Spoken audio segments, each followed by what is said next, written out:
Hi అండి. నమస్తే. Welcome to అమ్మాయి లోకం. అందరూ ఎలా ఉన్నారు? నేనైతే చాలా బాగున్నాను. మీరందరూ కూడా బాగుండాలని మనస్ఫూర్తిగా కోరుకుంటున్నాను. ఇవాళ మన రెసిపీ వచ్చేసి చాలా క్విక్‌గా చేసుకునే 2, 3 రోజుల పాటు నిలువ ఉండే మసాలా బాక్రీ. మార్నింగ్ బ్రేక్‌ఫాస్ట్‌లోకి కానివ్వండి, ఈవినింగ్ స్నాక్‌గా కానివ్వండి, ప్రయాణాలప్పుడు తీసుకెళ్లాలన్నా కానివ్వండి, చాలా టేస్టీగా ఉంటుంది. ఎలా చేయాలో చూద్దాం. స్కిప్ చేయకుండా చూడండి.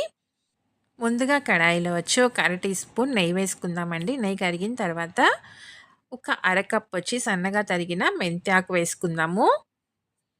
హైలో పెట్టుకొని వేయించుకుందామండి. నీరు అనేది ఎక్కువగా రాకుండా ఉంటుంది. తొందరగా మనకి దగ్గర పడుతుందనమాట.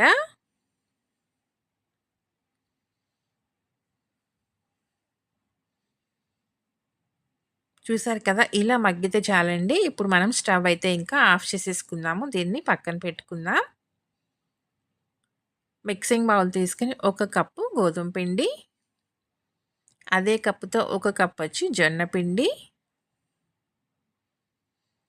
ఒక టేబుల్ స్పూన్ సన్నగా ఉన్న బొంబాయి రవ్వ తీసుకున్నామండి. సన్నగా ఉన్న రవ్వ లేదనుకోండి, నార్మల్ బొంబాయి రవ్వని మిక్సీ పట్టుకొని కూడా వేసుకోవచ్చు. దీన్ని ఇలా పక్కన పెట్టుకుందామండి మిక్సింగ్ బౌలు. ఇప్పుడు మిక్సీ జార్ తీసుకొని 2 టేబుల్ స్పూన్లు వేయించిన పల్లీలు, 2 ఎండుమిర్చి, ఒక పచ్చిమిర్చి, ఒక చిన్న అల్లం ముక్కని కట్ చేసుకొని వేసుకుందాము. కొంచెం కరివేపాకు, కొద్దిగా కొత్తిమీర, ఒక టీ స్పూన్ జీలకర్ర, ఒక పావు టీ స్పూన్ సోంపు. నీళ్ళేమి వేయకుండా దీన్ని కొంచెం బరకగా గ్రైండ్ చేసుకుందామండి. చూడండి ఈ విధంగా ఉండాలనమాట. ఇప్పుడు దీన్ని మనం మిక్సింగ్ బౌల్‌లో ఉన్న పిండితో పాటు కలిపేసుకుందాము.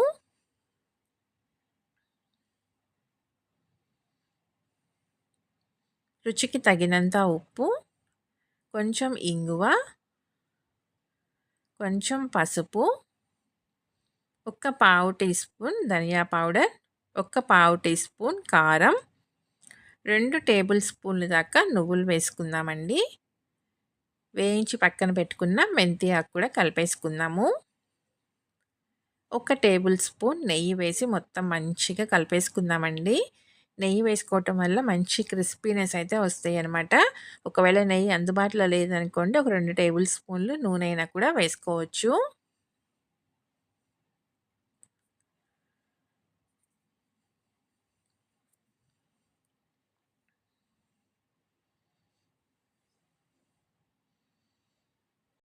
ముందు మొత్తం మంచిగా ఈ విధంగా కలుపుకున్న తర్వాత కొంచెం కొంచెంగా నీళ్ళు అవసరాన్ని బట్టి యాడ్ చేసుకుంటా పిండి మనకి గట్టిగా రావాలండి. పిండి అస్సలు పలచన కాకూడదనమాట. దానికి తగిన విధంగా కలుపుకుందాము.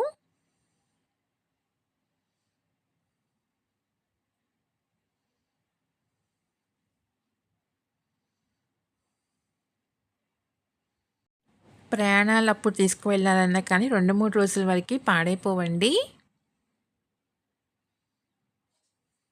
మనం కాల్చేటప్పుడే మంచిగా క్రిస్పీగా కాలేటట్టుగా కాల్చి తీసుకోవాలనమాట. చూసారు కదా! పిండి మనకి ఈ విధంగా ఉండాలండి. గట్టిగాను కన్సిస్టెన్సీ.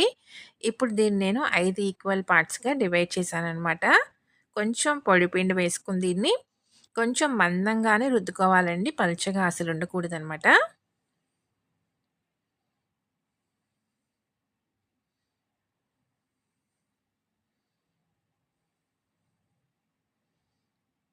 చూడండి అప్పడాల కర్ర పెట్టి జెంటిల్‌గా ఇలా రుద్దుకుందాము. అంతేనండి. ఇంకా థిక్‌నెస్ మనకి ఈ విధంగానే ఉండాలి. ఇంకొకటి కూడా చేసి చూపెడతానండి. చేసుకోవటం మాత్రం చాలా ఈజీ. టేస్ట్ అయితే మాత్రం అల్టిమేట్‌గా ఉంటుందండి. ఇంక సైడ్ డిష్ కానీ, చట్నీస్ కానీ ఏమీ అవసరం లేదు.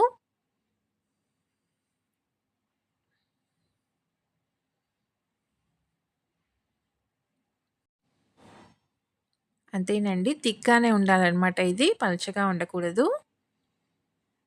చూసారు కదా! ఈ విధంగా థిక్‌నెస్ ఉంటే సరిపోతుందండి. అన్నీ ఇలానే రెడీ చేసుకొని తీసుకుందాము.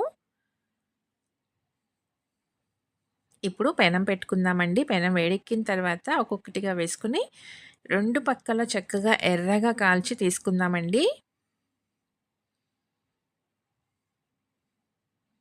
కొంచెం నూనె వేసుకుందాము పైనుంచి. నూనె కానివ్వండి, నెయ్యి కానివ్వండి, బటర్ కూడా వేసి కాల్చుకోవచ్చు.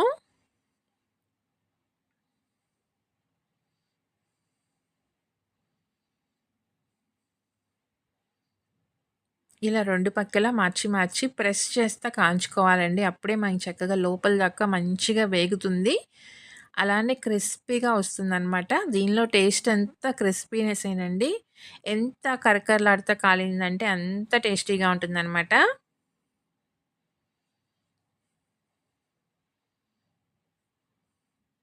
అట్ల కాడతో మనం ఇలా ప్రెస్ చేస్తా కాల్చుకున్నామనుకోండి చక్కగా వేగుతుంది క్రిస్పీగాను.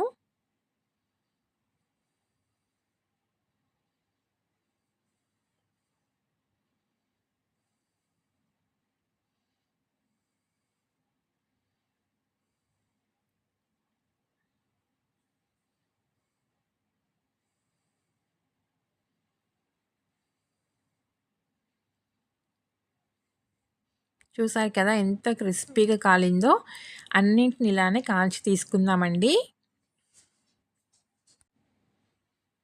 తప్పకుండా మీరు ట్రై చేసి చూడండి. మీకెలా వచ్చిందో కూడా నాకు తప్పనిసరిగా కామెంట్ చేయండి. అలానే వీడియో నచ్చినట్లయితే తప్పకుండా సబ్స్క్రైబ్ చేసుకొని ఒక లైక్ ఇచ్చేయండి. మీ ఫ్రెండ్స్‌కి, ఫ్యామిలీ మెంబర్స్‌కి షేర్ చేయండి.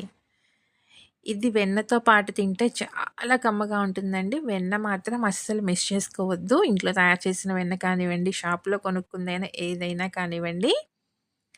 ఇక్కడ నేనొచ్చేసి ఇంట్లో తయారు చేసిన వెన్నతో చేసిందే తీసుకున్నాననమాట. చూడండి ఇలా అద్దుకుని తింటే ఎంత కమ్మగా ఉంటుందనమాట. తప్పకుండా మీరు ట్రై చేసి చూడండి. టేస్ట్ మాత్రం అల్టిమేట్ అండి. చాలా అంటే చాలా బావుంటుంది. ఈరోజు రెసిపీ అయితే ఇంతేనండి. రేపు ఇంకో కొత్త రెసిపీతో మీ ముందుకొచ్చేస్తాను. Thank you for watching.